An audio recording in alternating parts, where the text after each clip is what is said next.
It is impossible that we play as the victim of the bite of 87 in Five Nights at Freddy's 4. Either a lot of people are missing one key detail, or maybe Scott has missed it, but it is impossible. For one, the child we play as has its frontal lobe bitten off. It would be impossible that this child would experience nightmares to this extent, or even stay focused from midnight to 6 a.m. A human's frontal lobe controls multiple emotions. The two that should mainly be focused on is fear and concentration. Without a frontal lobe, you do not have the ability to experience fear or stay focused for a long amount of time. If this child could not feel fear or stay focused for any long amount of time, how does this child have these reoccurring nightmares? How does this child stay focused for the 6 whole hours? Now, Scott pays attention to his facts, so it is likely that he threw in these facts on purpose, maybe to throw us off.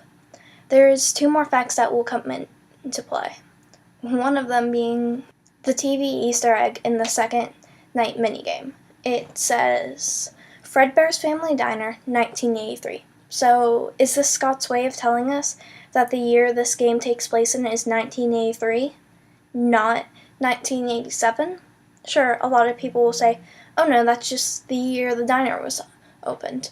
But that doesn't make sense once you pay attention to the Night 5 phone call in Five Nights at Freddy's 2, which, may I remind you, takes place in 1987, the same year as the bite.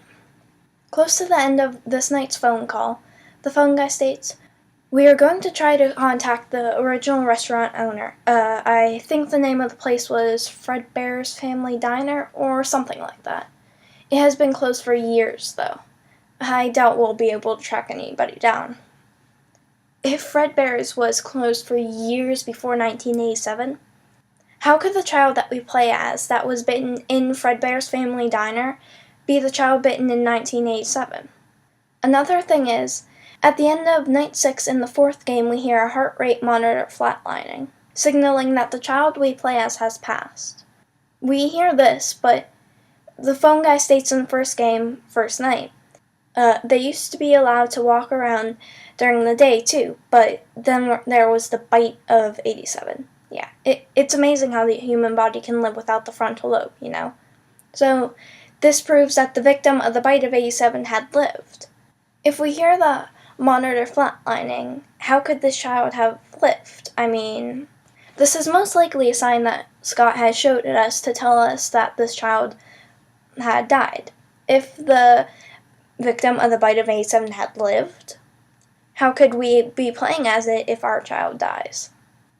These are just a few facts to show that we do not play as the victim of the bite of 87 in Five Nights at Freddy's 4. Thank you for watching.